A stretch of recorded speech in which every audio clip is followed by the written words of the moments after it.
Planeta Tierra. Creemos saberlo todo, pero en esta recopilación descubrirás datos que harán ver a los ingenieros estelares de Ridley Scott como simples niños. Vamos a empezar. En el intercambio bioquímico de la vida terrestre, un elemento químico juega un papel injustificadamente importante, aunque hay muy poco de él en nuestro planeta, casi nada. Ese elemento es el molibdeno. La explicación más probable de este fenómeno es que la vida se originó originalmente en otro mundo, en otro planeta, donde había mucho más molibdeno que en la Tierra, y donde su papel, que en nuestro planeta es exageradamente importante, tenía más justificación. El científico estadounidense Schroeder, tras años de investigación, descubrió varios elementos químicos muy escasos en la Tierra, pero que incluso, en cantidades relativamente grandes, el aumento de la dosis de estos elementos en el suelo no solo no daña a las plantas, como suele ocurrir, sino que incluso prolonga su vida. Estos elementos incluyen níquel, manganeso, cromo, vanadio y molibdeno. A esto hay que añadir el hecho de que el cuerpo humano está compuesto por una gran variedad de sustancias químicas que representan casi toda la tabla periódica de Mendeleev. Solo 14 han sido reconocidos como vitales, entre ellos níquel, manganeso, cromo, vanadio, molibdeno, cobalto, selenio y flúor. La composición química de nuestro planeta, con porcentajes y elementos distintos a los requeridos por las formas de vida existentes, parece inexplicable. Si aceptamos la hipótesis del origen extraterrestre de la vida en la Tierra, todo tiene sentido. Algunas plantas terrestres absorben la energía solar principalmente en otra parte del espectro, distinta a la que emite el Sol. Se comportan como si hubieran pasado por un camino evolutivo en planetas de otra estrella, cuyo máximo de emisión está desplazado hacia frecuencias más altas, lo que corresponde, por ejemplo, a Sirio. Según estos gráficos, la patria ancestral de las plantas terrestres debería estar cerca de una estrella que, según la escala de Hertzsprung-Russell, pertenece a la clase de subenanas blancas brillantes, mientras que el Sol pertenece a la clase de estrellas amarillas. Esto sugiere que algunas plantas y animales se adaptaron a las zonas climáticas terrestres desde otros planetas. Algunos cultivos alimenticios no tienen antepasados silvestres, como por ejemplo el maíz. No puede reproducirse por sí mismo ni volverse silvestre. Para su reproducción se necesita un ser inteligente. Según los mitos, hace mucho tiempo este cereal fue entregado a las personas por seres que descendieron del cielo, a quienes los habitantes de la Tierra consideraban dioses.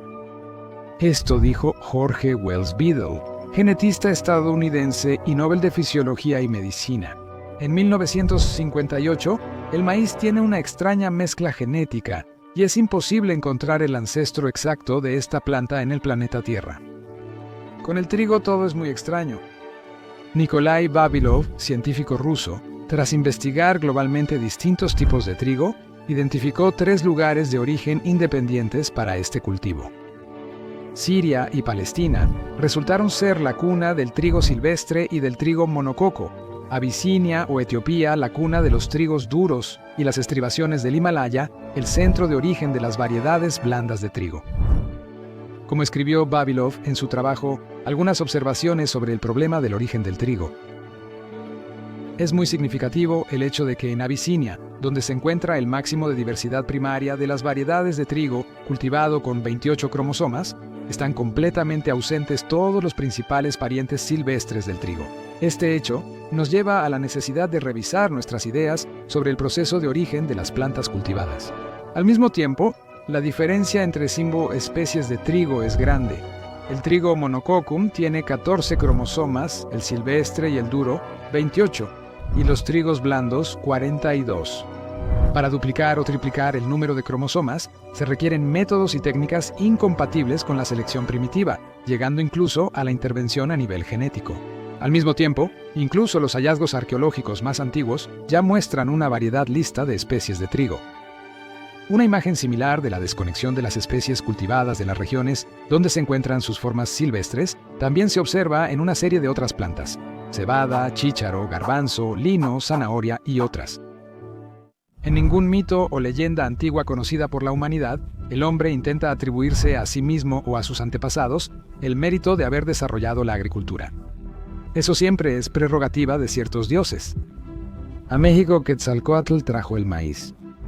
Viracocha enseñó agricultura en los Andes peruanos y Osiris la cultura agrícola a Etiopía, Abisinia y Egipto. A los sumerios se les introdujo a la agricultura. Enki y Enlil, dioses que descendieron del cielo y les trajeron semillas de trigo y cebada, ayudaron a los chinos a dominar la agricultura. Los genios celestiales y los señores de la sabiduría en el Tíbet trajeron frutas y cereales antes desconocidos en la tierra.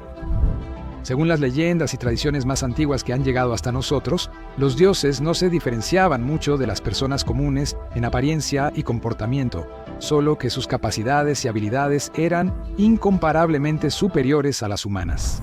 Los pueblos más antiguos tampoco se creían de origen terrenal. Ellos o bien trazan su linaje a dioses celestiales, o tienen mitos sobre la migración directa de sus antepasados desde otros mundos. Esta idea, proveniente de fuentes más antiguas y remotas, incluso se trasladó al mito bíblico sobre la expulsión de los primeros humanos del paraíso celestial y su destierro a la tierra. Para ese momento, ya se había sembrado la vida como animales y plantas. En los textos antiguos hay información que claramente fue traída al planeta Isbik. Las tablillas de arcilla halladas en las bibliotecas de los templos de Nippur y Separ demuestran que hace 5.000 años en Sumeria ya se sabía que la bóveda estelar completaba su giro. En 25.920 años, este es el llamado período de precesión del eje terrestre, en el otro extremo del planeta. En los textos astronómicos mayas antiguos aparece la misma cifra. ¿Cómo obtuvieron los pueblos antiguos información tan precisa sobre la precesión? Toda la historia de la humanidad actual dura menos de la mitad de este ciclo. Los antiguos mayas no solo sabían del año verdadero, sino también su duración exacta. Ellos lo consideraban igual a 365.242.199 diez milésimas de día. Según el calendario gregoriano, que usamos hoy en día, la duración del año verdadero es de 365 enteros y 2.425 milésimas de día. Y solo en las últimas décadas, con la ayuda de los instrumentos astronómicos más precisos, se estableció su duración real, 365 y 242.198 millonésimas de día. Tal precisión es imposible con el desarrollo de la civilización en el planeta. La ciencia actual no tiene respuesta. ¿Cómo obtuvieron los sacerdotes del antiguo Egipto un conocimiento tan preciso de los polos magnéticos? En el otro extremo del planeta, las fuentes de la antigua India estimaban la edad de la Tierra en 4.032 millones de años, lo cual es cercano a los datos actuales. Y las tablillas cuneiformes de Mesopotamia, creadas hace más de 3.000 años, afirman que el radio de la Tierra es de 6.310.5 kilómetros. Ya en nuestra época se calculó que es de 6.371 kilómetros. Científicos del siglo XX explican esta pequeña diferencia por la expansión de la Tierra. Los antiguos textos sánscritos Surya Siddhanta y Brihadsataka dividen el día en 60 partes. La kala equivalía a nuestros 24 minutos y a su vez se dividía en 60 bekala. La posterior subdivisión sexagesimal de los intervalos de tiempo en para, tatpara, vita, tatpara y yima terminó con la unidad kashta, que equivalía a una 300 millonésima parte de un segundo. ¿Para qué quiere un pueblo atrasado una unidad de tiempo útil solo en física atómica? En la antigüedad, cada civilización creaba su calendario iniciándolo con algún evento importante, como una inundación, terremoto o fin de una migración. En la historia antigua de la humanidad, realmente existe una sorprendente coincidencia en los puntos de partida de diferentes cronologías. El ciclo calendárico del antiguo Egipto, llamado período de Sotis, duraba 1460 años. Uno de estos terminó en el año 1322 a.C. Si retrocedemos 7 ciclos desde ese año, llegamos al año 11.542 antes de nuestra era. El antiguo calendario asirio consistía en ciclos lunares de 1805 años. El fin de uno de esos ciclos ocurre en el año 712 antes de nuestra era. Retrocediendo 6 ciclos desde ahí, llegamos otra vez al año 11.542 antes de nuestra era. Previo a nuestra era, el ciclo lunisolar de la antigua India era de 2.850 años. Kali Yuga, la era de hierro en la que vivimos, inició en el año 3102 a.C. Si contamos 3 ciclos hacia atrás desde esa fecha, obtenemos el año 11.652 antes de nuestra era. Para los antiguos mayas en Centroamérica, el inicio de su calendario es el año 3373 antes de Cristo, y el ciclo del calendario es de 2760 años. Retrocediendo 3 ciclos más, llegamos al año 11.653 antes de nuestra era. Es imposible explicar como una coincidencia el hecho de que los calendarios de diferentes pueblos, separados por océanos y desiertos, coincidan de esta manera. Es evidente que un solo acontecimiento de escala mundial sirvió como punto de partida para los 4 calendarios. Menos conocido, aunque documentado en la antigua India, Mesopotamia, África, Grecia, América Central y Tierra del Fuego, es el mito de que antes del diluvio no existía la luna en el cielo. Entre los bosquimanos del sur de África hay una antigua leyenda que dice que la luna apareció en el cielo tras el diluvio. Una leyenda similar existe entre los indígenas de Tierra del Fuego. Un día, el mar se agitó hasta el cielo y de él emergió la luna.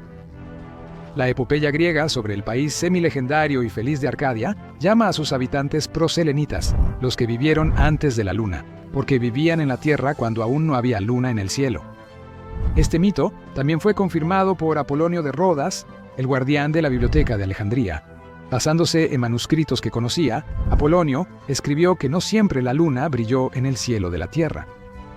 Durante excavaciones en Sumeria, se hallaron tablillas de arcilla que narran sucesos tras el diluvio, cuando la luna apareció en el cielo. La ubicación de la Tierra en el sistema solar es peculiar, pero lo trataremos en otro episodio. Bueno, qué interesante. Denos su opinión, califique este video y deje un comentario. El asunto es que sobre este tema se puede contar mucho más todavía. Pero si vale la pena hacer este tipo de episodios o no, depende de su reacción, así que háganlo saber y nos vemos en los próximos episodios.